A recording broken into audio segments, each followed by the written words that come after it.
Madame la ministre garde des Sceaux, Monsieur le Premier président,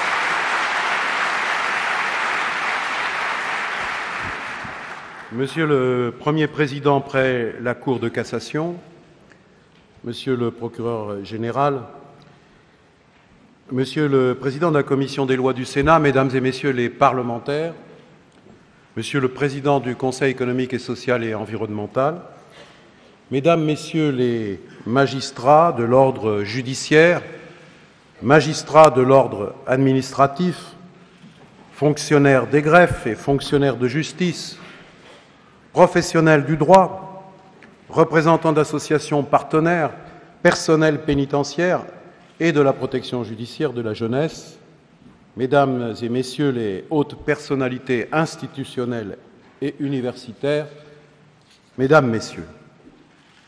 D'abord, permettez-moi de vous remercier de votre accueil et vous dire aussi l'importance que j'attache à ma présence pour répondre à l'invitation de Madame la garde des Sceaux, Christiane Taubira, pour cet événement qui, disons-le, est largement inédit.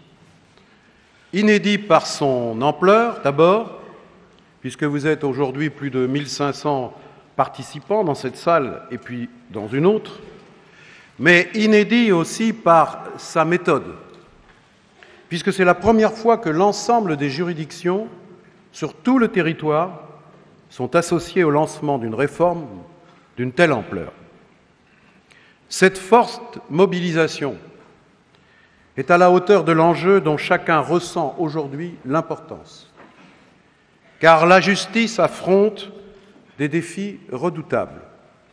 Comme toute institution publique, en temps de mutation profonde de la société et du monde, elle n'échappe pas à la défiance du citoyen, parce que ses règles et son fonctionnement sont généralement mal connus. Elle est encore trop souvent perçue comme lente, voire expéditive, onéreuse, complexe, elle qui doit sans cesse rassurer et apaiser, devient parfois une source d'inquiétude et d'aléas. Je vous le dis comme je le pense, non pas pour en faire le reproche à qui que ce soit, car j'ai le plus grand respect pour l'institution judiciaire. Le président de la République et le gouvernement ont voulu rompre avec une période où les décisions de justice étaient publiquement contestées et certains magistrats même directement mis en cause. La justice doit être respectée. Elle mérite la confiance des Français. Et le rôle de l'exécutif dans une démocratie est d'être en première ligne pour manifester ce respect et cette confiance. L'enjeu est de taille, car jamais la demande de justice n'a été aussi forte, que ce soit en matière pénale ou civile et dans tous les domaines, économiques, familial, social, environnemental.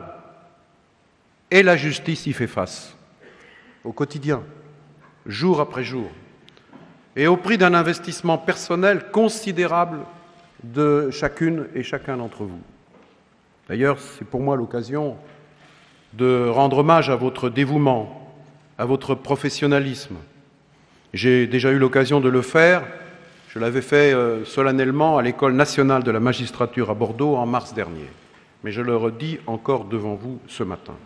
Je sais les conditions difficiles dans lesquelles se rend la justice, à quel point les professionnels déplorent de ne pouvoir répondre au quotidien aux besoins des justiciables, de voir toujours augmenter des tâches chronophages qui les éloignent de leur cœur de métier. Or, le cœur du métier, au-delà de l'acte de juger, c'est le service des citoyens. C'est cela que le président de la République a rappelé lors de l'audience solennelle de la Cour de cassation le 18 janvier de l'année dernière. Cela suppose en premier lieu de restaurer la confiance dans la justice et le respect qui lui est dû, car c'est la condition de la confiance dans la démocratie et dans la force de notre État républicain qui est en cause. La justice est la gardienne des droits et des libertés. Elle est le défenseur de l'intérêt général et du respect des lois, mais aussi souvent l'ultime recours du plus faible. Chaque fois que la justice s'affaiblit, c'est le pacte républicain lui-même qui est fragilisé. C'est pourquoi nous n'avons eu de cesse depuis 20 mois, avec Christiane Taubira, de travailler à construire une justice dont les citoyens se sentent plus proches, parce que là est sa vraie force et que là aussi naît sa légitimité et le respect de son autorité. C'est le sens des textes que nous avons fait adopter par le Parlement pour renforcer l'indépendance de la justice. La loi du 25 juillet 2013 a interdit toute instruction du garde des Sceaux dans les affaires individuelles. Les lois relatives à la transparence de la vie publique ont également marqué une avancée importante.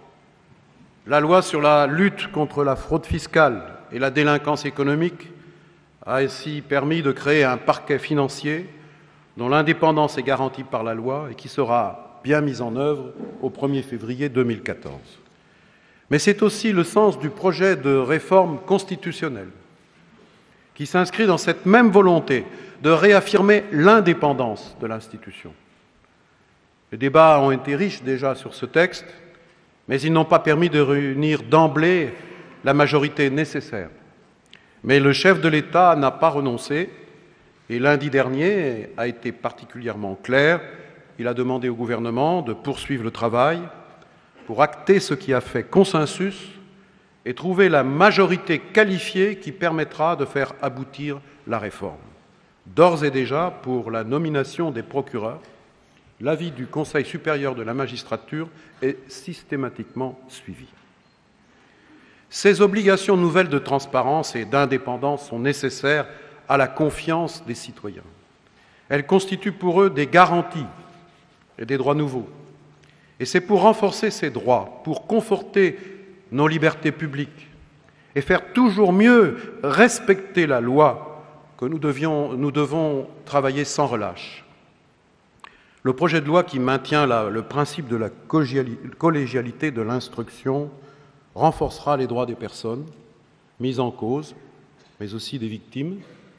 Actuellement, devant le Parlement, ce texte sera examiné avant l'été.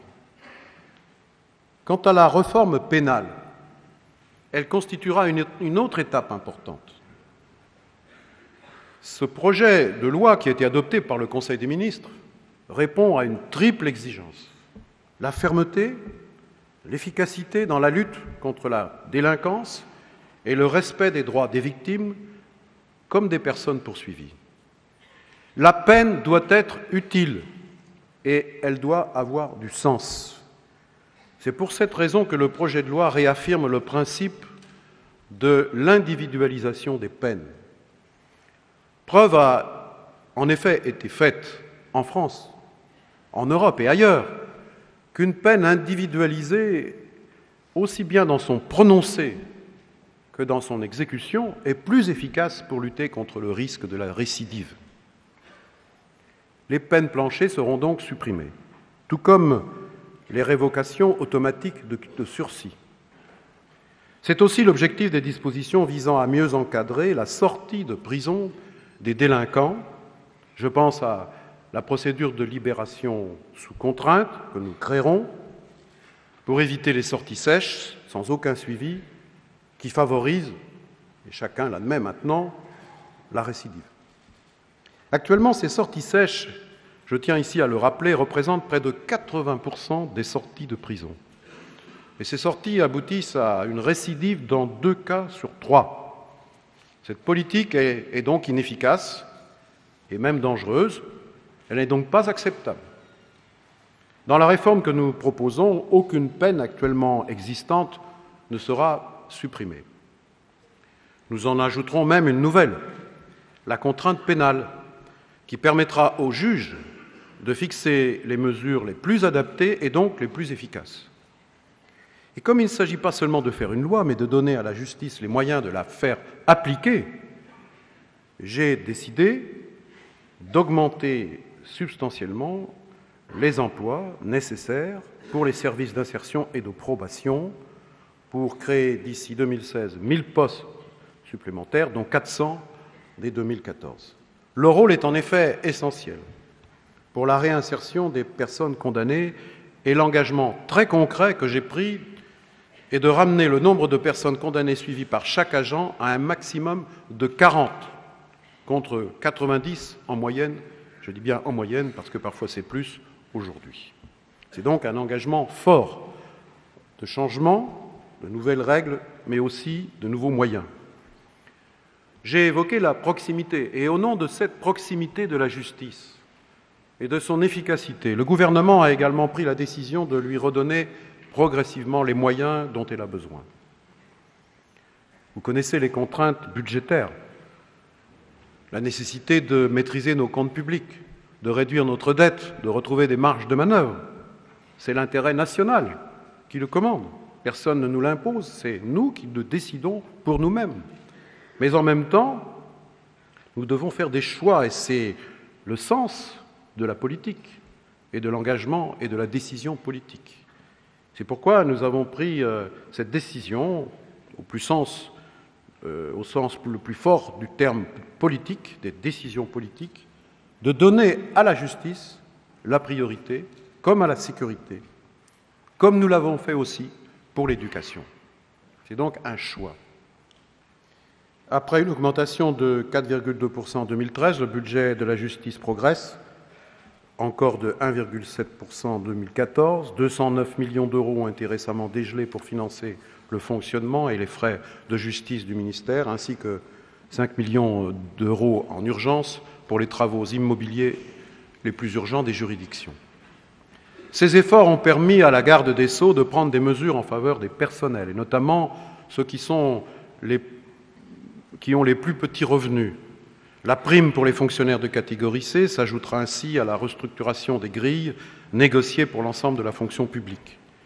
La revalorisation du statut des surveillants, négociée avec le syndicat majoritaire de la pénitentiaire, sera également mise en œuvre. Enfin, des moyens nouveaux seront investis pour sécuriser l'action des personnels, 33 millions d'euros au total pour la sécurité dans les prisons. Cet effort financier a permis de mettre en place un plan sans précédent pour recruter des magistrats et des fonctionnaires. Le rythme de 500 créations d'emplois est donc tenu pour chaque année passée et à venir. Bien sûr, j'entends les messages qui remontent du terrain.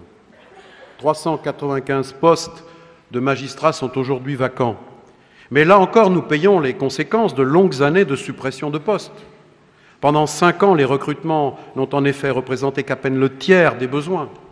Et face à cette situation, notre choix n'a pas été de boucher les trous en urgence, mais de reconstruire une politique cohérente de recrutement. C'est évidemment long, car il faut 31 mois pour former un magistrat. Et c'est pourquoi la situation ne s'améliorera vraiment qu'à partir de septembre 2014, avec la prise de fonction des auditeurs de justice de la promotion 2012 et celle des lauréats des concours complémentaires 2013, plus de 250 magistrats en tout, et en 2014, pour la première fois depuis longtemps, les arrivées seront plus nombreuses que les départs, et ce sont 384 nouveaux magistrats qui seront recrutés, l'un des meilleurs taux de recrutement depuis 10 ans. En attendant, pour soutenir les juridictions où la situation est la plus tendue, ce sont plus de 100 emplois d'assistants de justice supplémentaires qui peuvent être recrutés aujourd'hui. Cela vaut aussi pour la protection judiciaire de la jeunesse, où nous avons recruté 300 postes sur les 650 supprimés par la précédente majorité. Mais également pour les greffiers, pour lesquels un important effort de recrutement est engagé.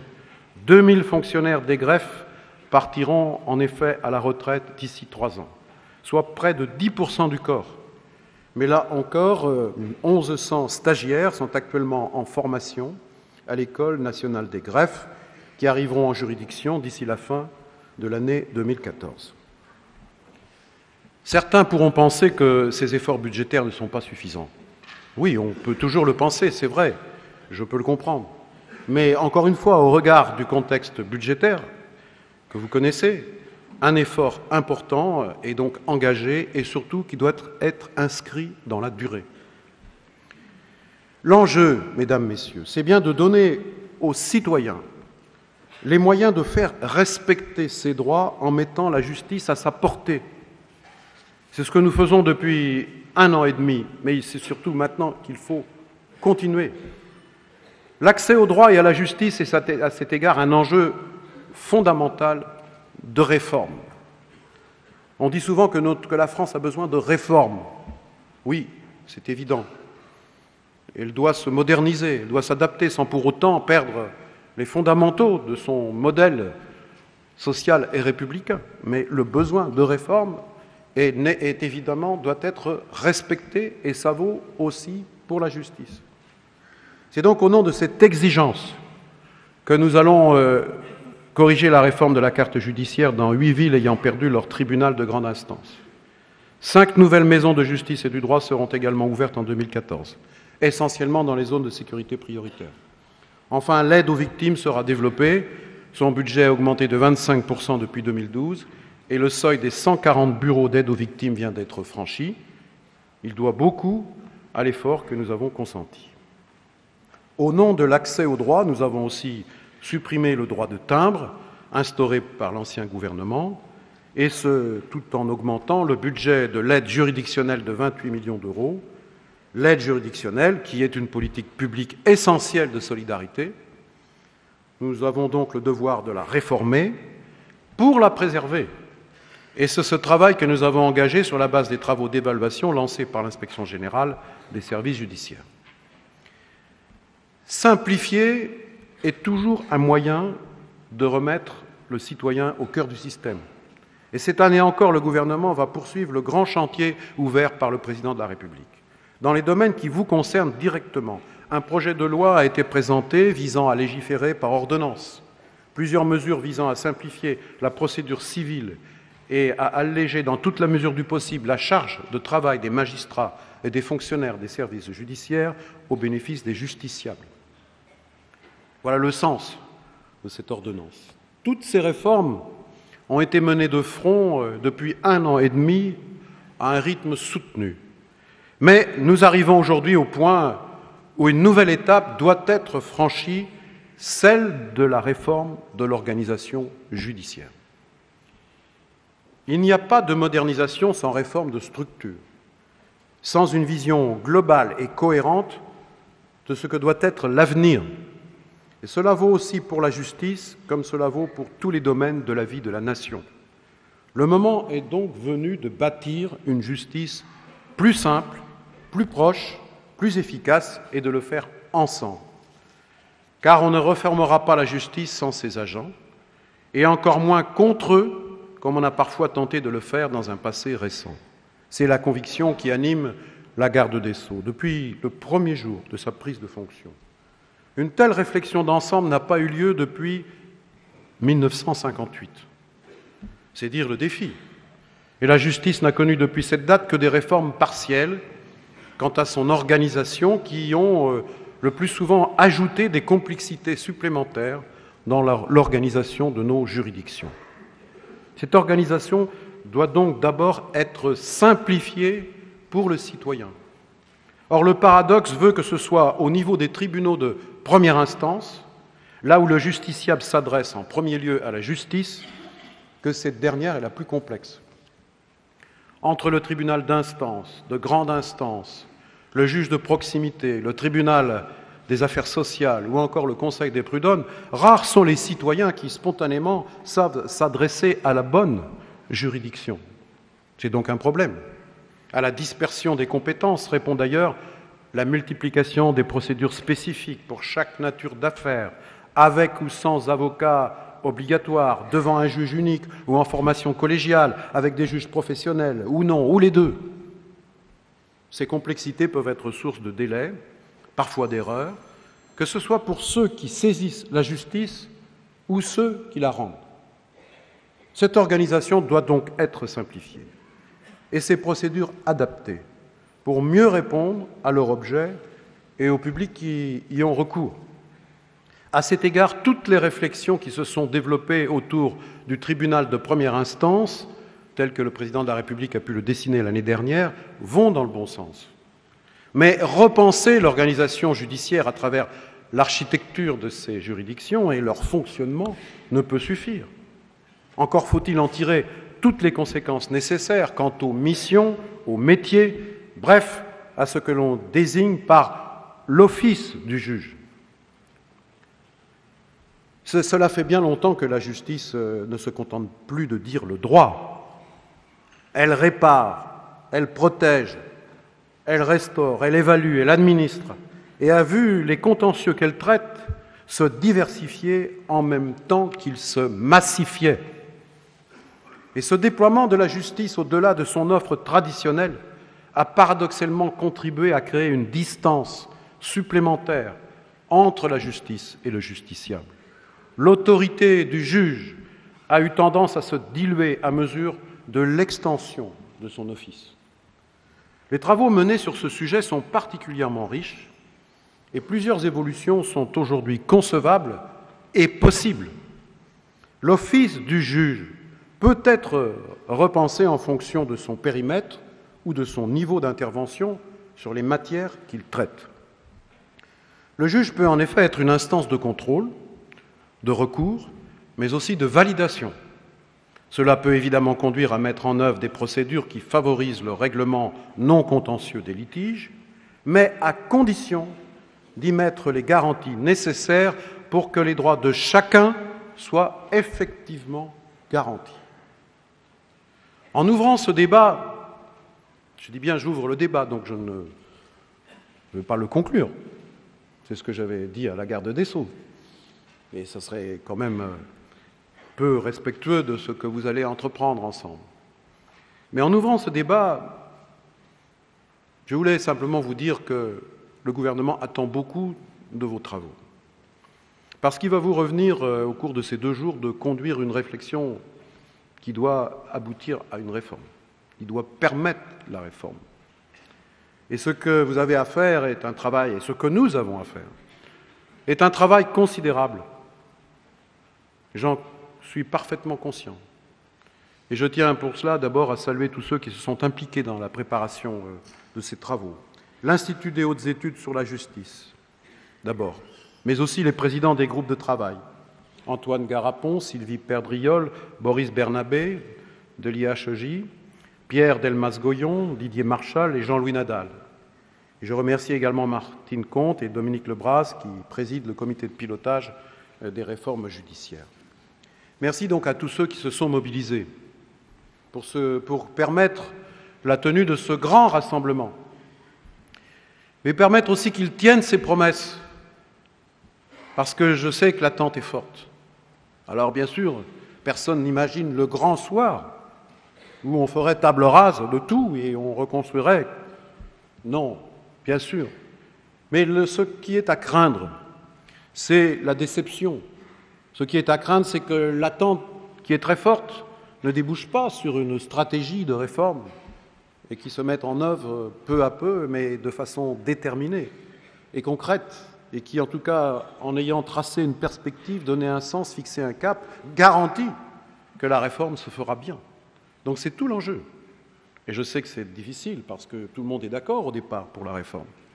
Tout le monde en ressent le besoin. Puis ensuite, lorsque l'on rentre dans les détails, c'est plus complexe, c'est plus difficile. Il peut y avoir des craintes, et elles peuvent être parfaitement légitimes, et en tout cas, elles doivent être prises en compte, ou peut-être des blocages, des conservatismes, ou des intérêts particuliers. Donc, je sais que si vous êtes là, aussi nombreux, c'est que vous comprenez tout ça, et que vous êtes conscients de la nécessité de bouger, d'avancer. C'est donc une grande réforme que nous devons construire. Mais une réforme pour les Français, une réforme ambitieuse qui renforcera l'institution judiciaire dans sa légitimité, dans son autorité, dans son respect, et donc dans son rôle au cœur de la République. Nous avons tous un combat à mener aujourd'hui pour le redressement de la France. Et un combat à mener pour le respect concret des valeurs républicaines et aussi pour la cohésion de notre société, pour la consolidation du pacte social qui parfois est fragilisé. Donc nous avons chacun notre part à prendre. Et la justice, bien sûr, aussi, et je dirais même beaucoup. Cet objectif du redressement, de la mise en marche de notre pays, qui doit retrouver confiance en lui, confiance dans ses capacités, dans son histoire, dans ce qu'il est, et dans les défis qu'à chaque grande tempête, il a su relever. Il n'y a aucune raison que nous n'y parvenions pas aujourd'hui. Mais parfois le doute s'installe dans les esprits. C'est donc notre tâche, je sais qu'elle est immense, d'engager les réformes nécessaires, de leur donner tout le sens qui convient pour qu'elles soient comprises et partagées et surtout qu'elles se réalisent. Je sais que vous comprenez tout ça, je sais que vous partagez cette ambition au-delà des approches de chacun, des sensibilités de chacun, mais c'est là l'intérêt du débat. C'est donc, là encore, un énorme travail, un grand défi qui nous attend. Mais à vous voir tous rassemblés. Madame la garde des Sceaux, Christiane Taubira, me disait, lorsque je suis arrivé, que vous aviez été obligé de refuser des inscriptions. Donc c'est un signe. Et je sais que cette mobilisation n'est pas ici, dans cette belle salle de l'UNESCO, tout un symbole qui a été choisi pour vos travaux, mais que c'est aussi une mobilisation qui existe sur le terrain. Et lorsque Christiane Taubira me parle de ses visites dans les juridictions, où elle prend le temps d'écouter, j'ai eu avec elle cette expérience lorsque je m'étais rendu à l'École nationale de la magistrature de Bordeaux, où après avoir rencontré les stagiaires, les personnels, j'avais fait la visite aussi du tribunal de grande instance de Bordeaux, où j'avais discuté avec tous les professionnels, et ça avait été passionnant. Et surtout, ce qui m'avait beaucoup impressionné, c'était la passion qu'au-delà des attentes, au-delà de la volonté de réforme, que les personnels, dans leur diversité, mettaient dans l'exercice de leur métier. Parce qu'ils y voient évidemment quelque chose d'élevé et qu'eux-mêmes y mettent beaucoup de leur personne, de leur conviction, de leur attachement aux principes républicains et qu'ils veulent les faire vivre concrètement et que parfois ils souffrent des obstacles qui les empêchent de le faire avec plus d'efficacité et aussi plus de partage des citoyens et des justiciables de ce qu'ils entreprennent pour faire respecter les lois de la République. Donc je sens une force qui monte, mais qui est positive, une attente, une volonté. Alors merci pour tout ce que vous allez apporter dans ces travaux. Votre sens du service public et de l'intérêt public va nous permettre d'avancer, d'innover, de faire œuvre utile pour les Français. Ce n'est pas une affaire de corporatisme où seraient là uniquement les professionnels de justice entre eux. Non, c'est les Français qui sont concernés, c'est la France. Et donc, à l'avance, merci de ce que vous allez faire pour eux et que ce que vous allez faire pour notre pays.